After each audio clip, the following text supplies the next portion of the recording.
13절, 14절 두 절만 보겠습니다.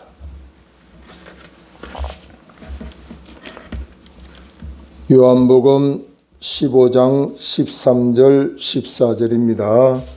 봉독에 올립니다. 사람이 친구를 위하여 자기 목숨을 버리면 이보다 더 큰 사랑이 없나니 너희는 내가 명하는 대로 행하면 곧 나의 친구라. 아멘.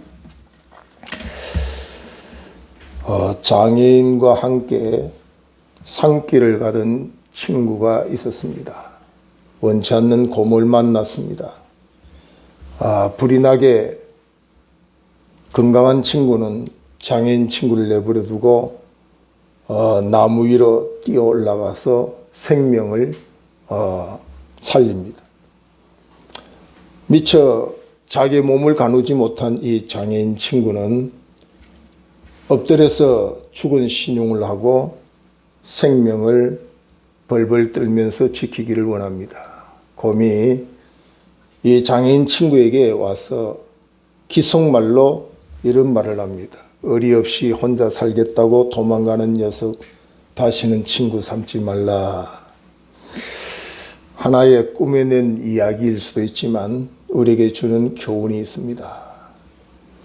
환경을 따라 상황 여건이 어떻게 주어지면 시시때때로 변하는 친구가 있는가 하면 상황이 어떠하든 변함없이 친구가 되어주는 친구도 있습니다. 그래서 잠언 13장 20절에는 지혜로운 자와 동행하는 하면 지혜를 얻고 미련한 자와 동행하면 해를 받느니라. 어떤 친구와 함께 하느냐, 어떤 친구와 동행하느냐는 굉장히 중요합니다.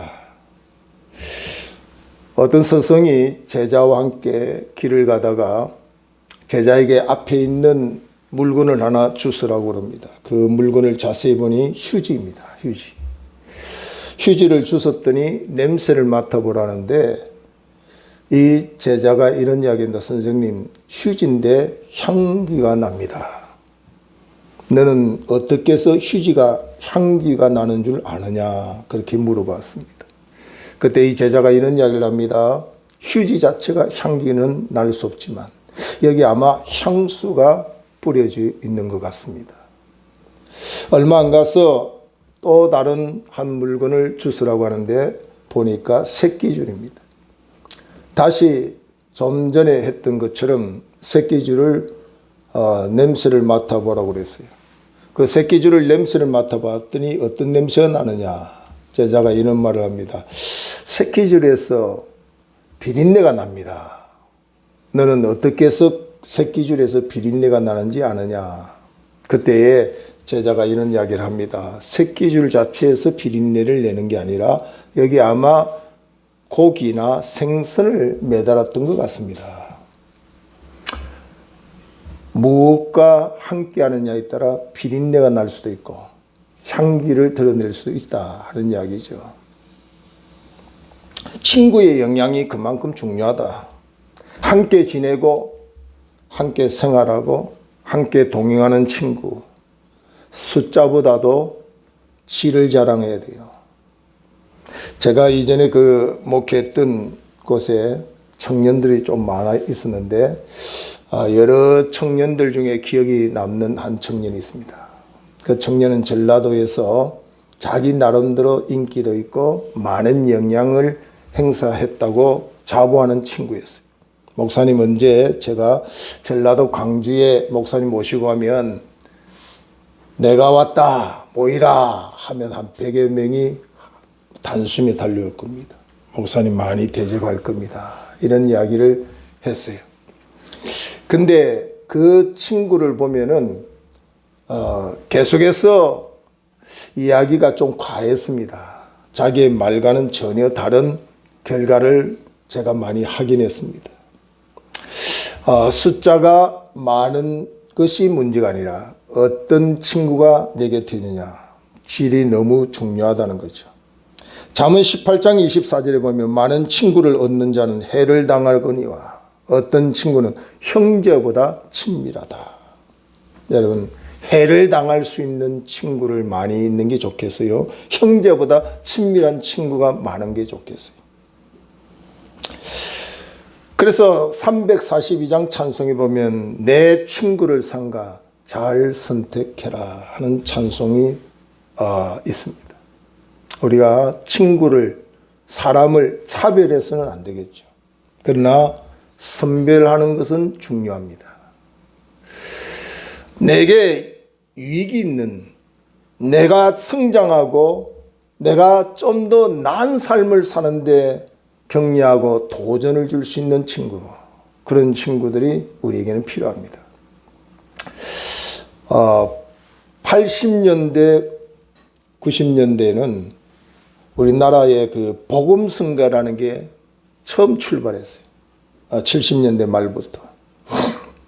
그전에는 우리나라에 뭐 복음성가를 부른다 그러면 이단이라 그렇게 말할 정도로 성경 안에 찬송만이 성도가 불러야지 무슨 복음성을 그렇게 부르냐 그렇게 할 때입니다.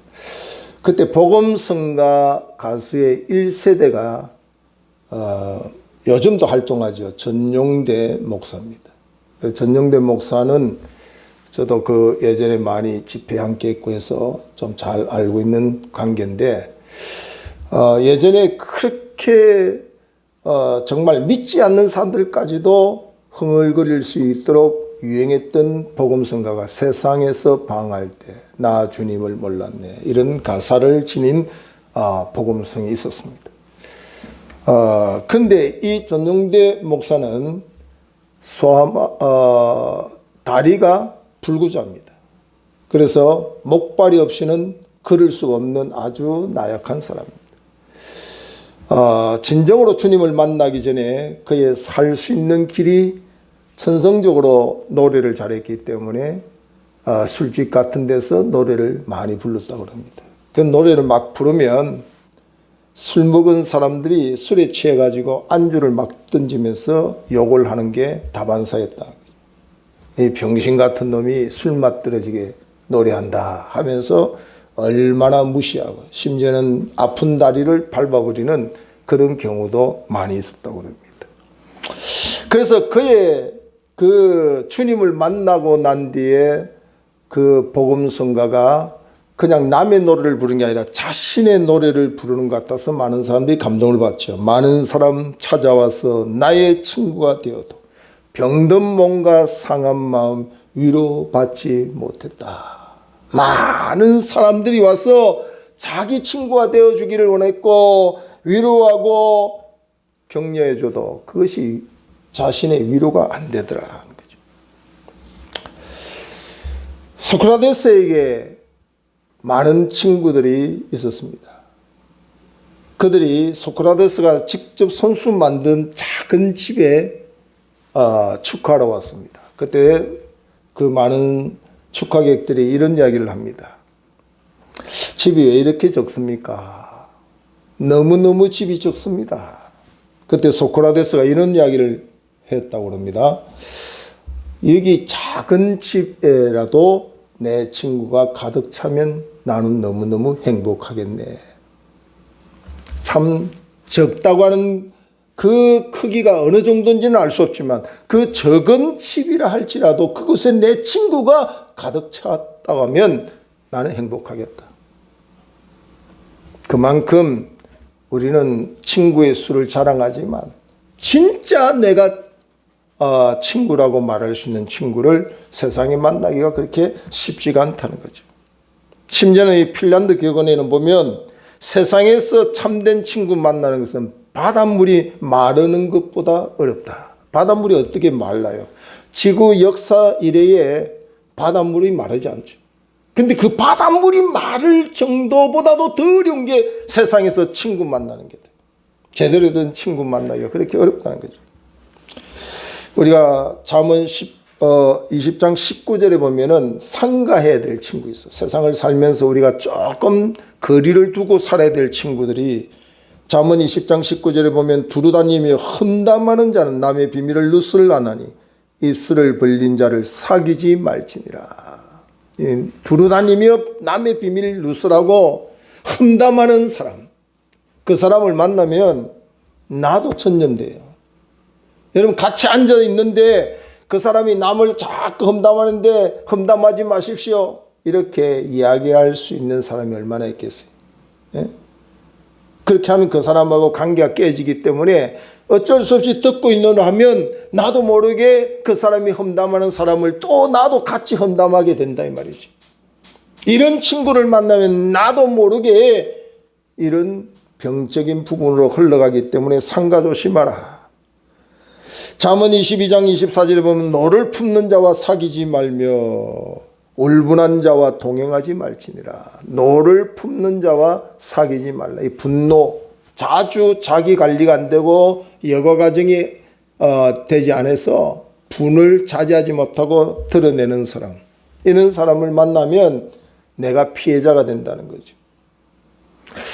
야고보서 4장 4절에 보면 세상과 벗된 것이 하나님과 원수되는 것을 알지 못하느냐. 이 세상과 벗된다는 건 쾌락주의를 말하는 쾌락주의. 오늘 우리 시대의 신앙생활은 참 어려운 게 이 쾌락이 난무하는 시대입니다. 심지어는 이 교회 안까지도 쾌락주의가 막 들어와 가지고 우리를 신앙생활하는데 방해하는 요인들이 얼마나 많은지 모릅니다. 이쯤이야 하나님도 봐주겠지. 이쯤이야 봐주겠지. 그래서 어떤 교회들은 보면은 술 먹는 정도에 대해서 비판을 안 합니다. 우리 한국에 초대 복음이 들어올 때, 선교사를 통해서 복음이 들어올 때는 우리나라에 예수 믿는다 이라면 딱 증거가 나타났어요. 저 사람 예수 믿는다면 숫자는 많지 않았지만 그 당시에 우리나라에서 처음 선교사들의 순수한 복음을 받아들였던 우리 신앙인들의 모습에는 교회 나간다. 담배 끊었네. 이게 연결되어 있어요. 교회 나간다. 술 안 먹네. 교회 나간다. 도박 안 한다. 이렇게 참으로 비참한 인생을 살던 사람들이 주님을 만나고 교회 나오면 그때는 반드시 예수 믿는 증거가 사람들에게도 보여줬어요. 도덕적으로 윤리적으로 새롭게 된 사람들을 바라보며 예수 믿으니까 사람 달라졌네. 이것이 평가의 기준이었어요. 요즘은 그거 가지고 평가, 장로님도 술 마시고 담배 피고 도박하고 이런 것쯤이야 별로로 생각합니다. 초대교회는 그런 사람은 직분도 안 줬어요. 직분도. 요즘은 그런 사람을 직분 안 주는 교회가 있어요. 직분 줄 때 담배 끊어야 됩니다. 담배 안 피워야 됩니다. 술 안 피워야 됩니다. 술 안 먹어야 됩니다. 이런 이야기하는 교회는 하나도 없어요. 이렇게 세상과 벗된 자들이 많은 것이 세상에만 있는 게 아니라 교회 안에도 이렇게 많이 있다. 앉으면 먹는 일, 마시고 노는 일, 어디를 갈까, 어디를 여행 갈까 하는 생각만 가지고 있는 사람들. 고린도후서 6장 14절 이하에 보면은 사귀지 말아야 될 세상을 불신앙인들과 불신자와 사귀지 말라 그랬어요. 목사님, 불신자와 사귀지 말라면 사업 못하고 생활도 못하는데 어떻게 그런 말을 하냐고 이런 말을 하는데요. 지금 우리들 오늘 이렇게 신자들은 많지만은 우리들은 지금 거기에 대해서 반문을 합니다. 불신앙인들을 만나지 말라고 한다면 내 생활을 하지 말라는 것 같은데 어떻게 그런 말을 합니까? 그렇게 말하지만 사실 우리나라에 그 참 순수한 신앙인들은 이 말을 그대로 믿고 실천했어요. 불신자를 멸시하라 무시하라는 게 아니에요. 전도하는 일은 필요하지만 가까이 있으면 그 영향을 내가 받는다는 거죠. 그래서 결혼할 때도 1순위가 믿는 사람이었어요. 믿는 사람들은. 요즘은 1순위가 믿는 사람이라면 다 웃어요.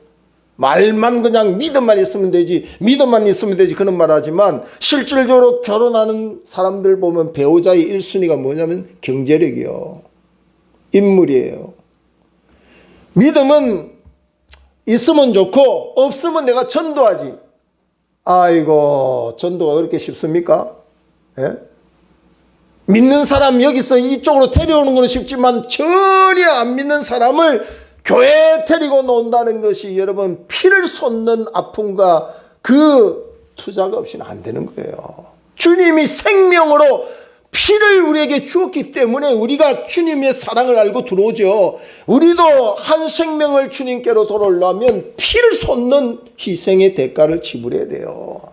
이것도 모르고 불신자 덜렁 얻어가지고 결혼해 보세요. 피를 쏟는 아픔과 투자 없이는 그 사람 안 바뀝니다. 안 믿는 사람을 무시하고 만나지 말라는 이야기가 아니라는 이야기입니다. 우리의 1순위의 마음이 어디에 있느냐가 중요하다는 거죠.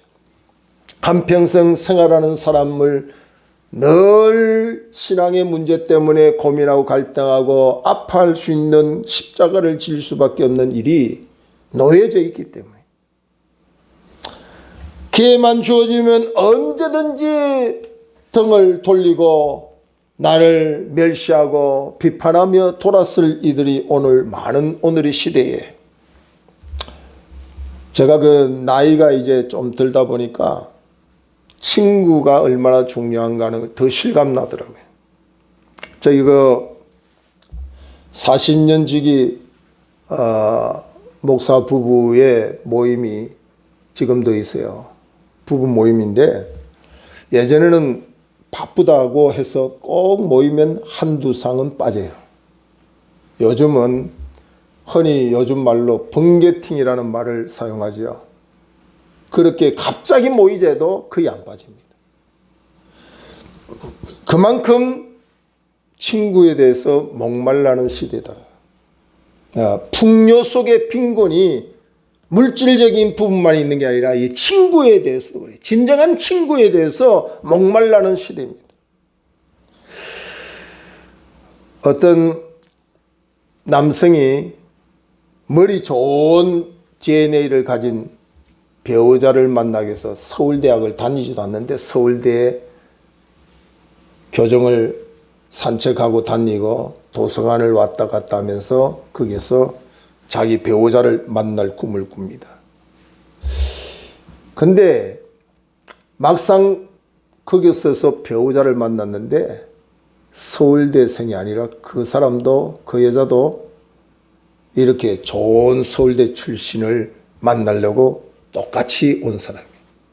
그러니까 참 세상이 쉬운 게 아니죠. 그렇게 호락호락 세상이 내 마음대로 된다면 누군들 못 살겠어요. 좋은 친구를 만나기를 원하면 먼저 내가 좋은 친구가 돼야죠. 좋은 수준에 있는 사람이 친구가 되기를 원하면 내가 수준 있는 좋은 사람이 돼야죠. 좋은 열매 맺는 것을 원한다면 좋은 나무부터 돼야 돼. 나무가 안 좋은데 좋은 열매가 되겠습니까? 좋은 친구가 안 되는데 좋은 친구를 만나겠다. 그거는 상상, 자기의 착각입니다. 착각. 오늘 그래서 우리는 좋은 친구를 만나려고 하면 세상 말로는 이 노는 물을 좀 바꿔야 된다. 노는 물. 육신적으로 노는 물을 좀 영적으로 갈아타야 영적인 사람을 만나지. 그 사람을 만나면 어디 놀러 가자, 쾌락주의에 빠져 있는 사람들의 말처럼 하지 아니하고 그 사람을 만나면 기도를 하고 싶고 그 사람 만나면 전도하고 싶고 그 사람 만나면 믿음으로 더 바르게 살고 싶은 마음이 생길 수 있는 그런 영적인 사람이 우리에게 필요하다는 거죠.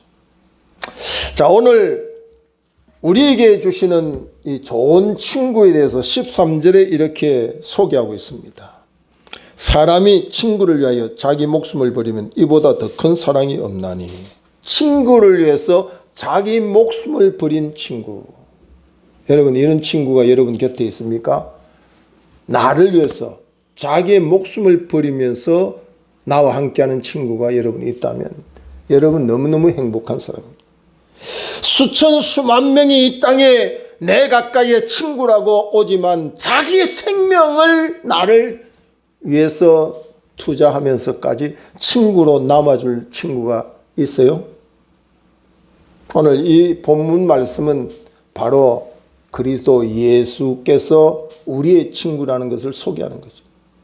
하늘의 영광을 버리고 낮고 천한 곳에 내가 죄 때문에 죽어야 될 마땅한 내 삶을 위하여 주님이 내 죄의 삭을 지불하기 위해서 십자가에 그 생명을 지불하고 내가 너의 친구가 되기를 원한다고 하는 그런 말씀을 하고 있고, 내 안에 거하라, 내가 너와 함께하리라. 지금도 이 사랑, 이 은혜로 우리에게 오시는 그 친구, 로마서 1장 17절 이하에 보면 하나님의 의가 우리에게 나타나 주셨어요. 우리가 이 친구를 만나러 간 적이 없어요. 우리는 아무것도 모르고 방황하는 그때에 아직 죄인 되었을 때 그리스도께서 우리에게 사랑으로 친구로 찾아와 주셨다.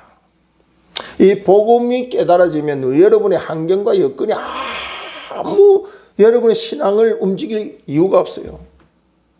다윗은 내 앞에 여호와를 모시고 사니까 내 삶이 요동함이 없더라. 왜 오늘날 이렇게 코로나의 환경이라고 핑계대고 이렇게 경제가 어떻고 뭐 어떻고 해서 이렇게 신앙생활들이 요동할까요?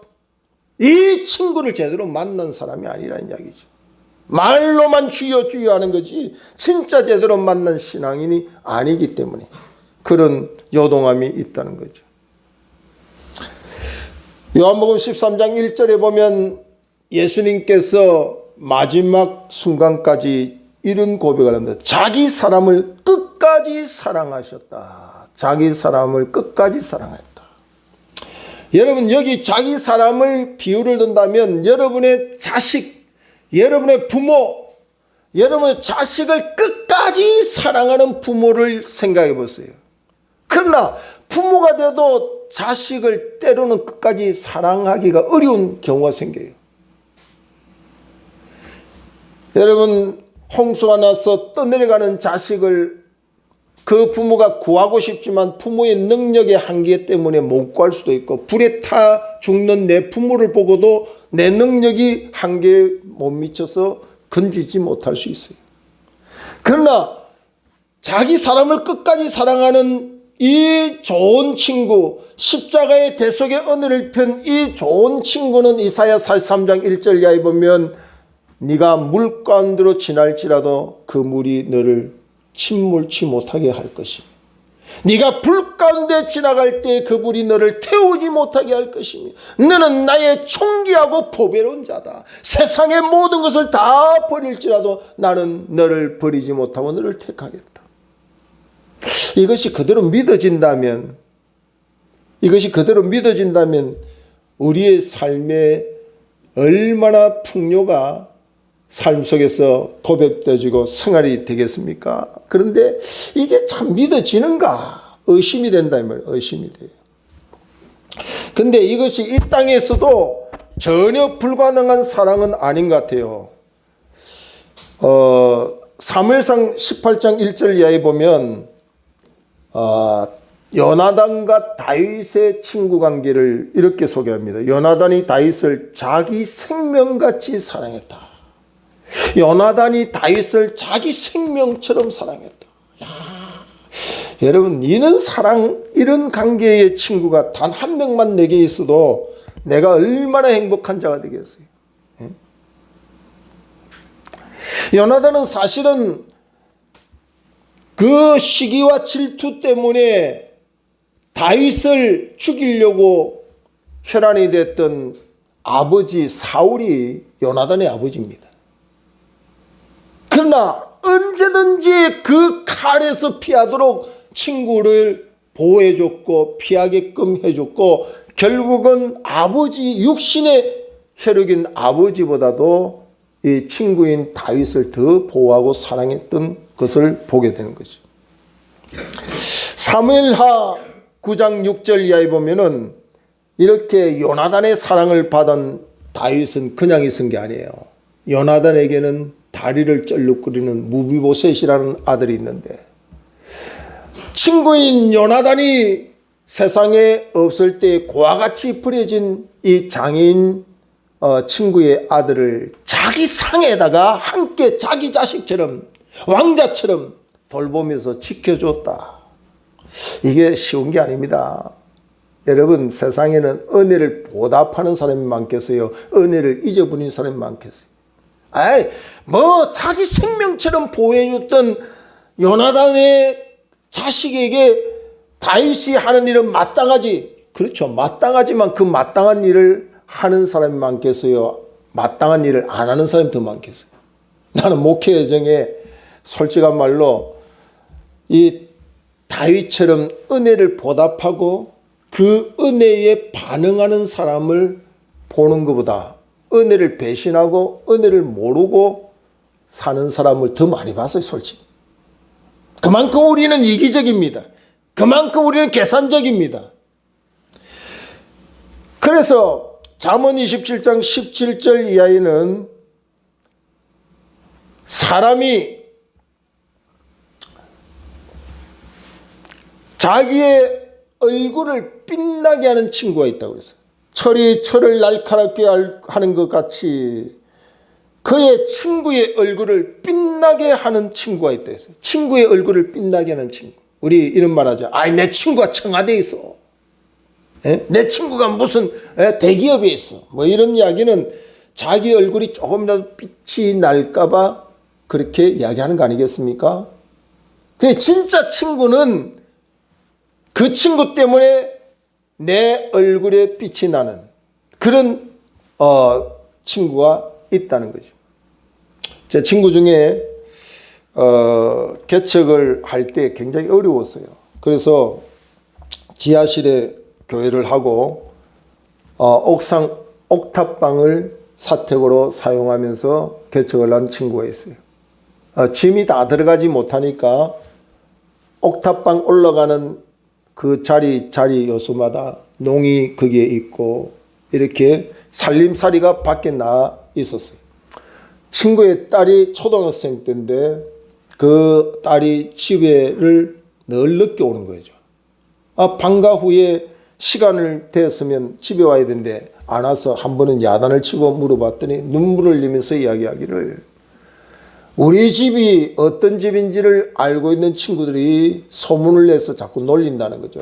제 집이 계단 옥탑에 올라가는 길목에 농이 있고 저렇게 산다고 손가락질하면서 따라다니면서 집에 오는데 놀린다는 거죠.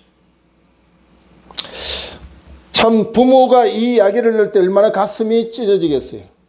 근데 어느 날 이 친구의 부인 사모님의 친구가 수십 년 동안에 중고등학교 때 사귀고 떨어져 있는 친구가 어떻게 연락이 됐어요. 그래서 자기 집에 한번 신방을 와달라고 하는 이야기를 듣고 신방을 갔습니다. 그때 신방을 갈 때에 거의 폐차 직전에 있는 차를 가지고 갔는데 이 친구가 신방 끝나고 한 봉투를 하나 냈어요. 그 차를 타고 신방 가기는 불편할 텐데 여기 차값인데 이걸 보태서 차를 사서 열심히 사역을 하십시오 하고 오래전에 만나지 않았고 이제 연락이 돼서 한번 집에 같이 신앙생활을 하니까 목사님 그러면 와서 예배 한번 드려주세요 했는데 이 사람들은 그냥 예배를 드리러 갔는데 그런 일이 생긴 거예요. 이 신앙 안에는 이런 일이 부지부시죠. 너무 많죠. 한 번은 이제 옥탑집을 본 친구가 생활하기도 불편하고 그러니까 전세금을 줄 테니까 그 좀 집을 좀 옮기면 좋겠다. 전세금을 줘요. 그 다음에 어느 집을 보더니 저거 교회하면 참 좋겠는데 저거 교회를 하면 좋겠다고 이야기하면서 그 교회할 수 있는 돈을 줬어요. 이 꿈에 있는 이야기가 아닙니다. 지금 저하고 이 9상 부부 모임 속에 있는 한 상의 목사님의 이야기입니다. 저는 이것이 복음 중에 복음이라고 전하지는 않습니다. 이것이 여러분의 신앙의 간정으로 도움은 되지만 이건 복음의 핵심은 아닙니다. 예수님이 십자가에 돌아가신 것이 우리를 가난해서 부자 되게 하시기 위하여 십자가에 돌아가신 것은 사실 아니거든요. 오늘날 이렇게 변질된 신앙 때문에 복음 아닌 복음이 우리 주변에 난무해서 그렇지, 이건 하나의 신앙생활에서 부수적인 하나님의 복이죠. 부수적인 거. 이것을 내가 왜 이야기하느냐면, 세상에서 육으로도 좋은 친구를 만나면 이렇게 얼굴을 빛나게 해주더라는 거죠. 빛나게 해주더라. 우리를 위하여 끝까지 자기 사람을 사랑하시기를 원하시며 십자가에 죽기까지 하신 자기 생명을 투자하면서 친구 삼아주신 그 주님이 우리의 친구가 된다면 우리의 육신은 물론이거니와 우리의 영혼의 문제까지 바뀐다 이 말이에요. 우리 얼굴을 빛나게 하시는 주님을 왜 거절하느냐 이 말이죠. 우리의 얼굴을 빛나게 하시는 그분을 환영하기를 주의 이름으로 축원합니다. 여러분, 이 주님은 우리에게 말씀하십니다. 요한복음 6장 37절에 보면 아버지께서 내게 주신 자는 다 내게로 올 것이요 내게 오는 자는 내가 결코 내쫓지 아니하리라. 여러분, 새벽에 한 2시쯤 되면 제일 잠이 올 때죠. 그때 우리 백 목사님 집에 내가 급한 일이 있어 하루만 재워주십시오 하면 하루 정도는 재워줄 거예요. 아멘. 그죠? 아멘. 1년은 어떻게 할지 의무예요. 1년 동안 내가 하루도 안 빠지고 잠들만 하면 띵동 해가지고 목사님 오늘도 신세 좀 주십시다. 아멘. 아멘. 아, 예, 그렇게 하면 너무 감사한데. 예, 저는 참 행복한 사람입니다. 근데 참 쉽지가 않아요. 예, 제가 지금도 참 마음이 부끄러운 게 있는데, 우리, 조카가, 초등학교 때 우리 집에 방학이라고 놀러 왔어요. 예, 첫날에 내가 그랬어요. 작은 아버지 집에 왔는데, 너네 집이나 똑같아. 너네 아빠하고 나온 형제야. 너네 집처럼 편안하게 지내다 가라. 아, 이게 일주일이 돼도 안 가는 거예요. 그때부터 이 마음이 막 불편해지는 거예요. 마음이 막 불편해져. 내 사랑의 한계가 거기구나 하는 생각을 내가 해봤어요.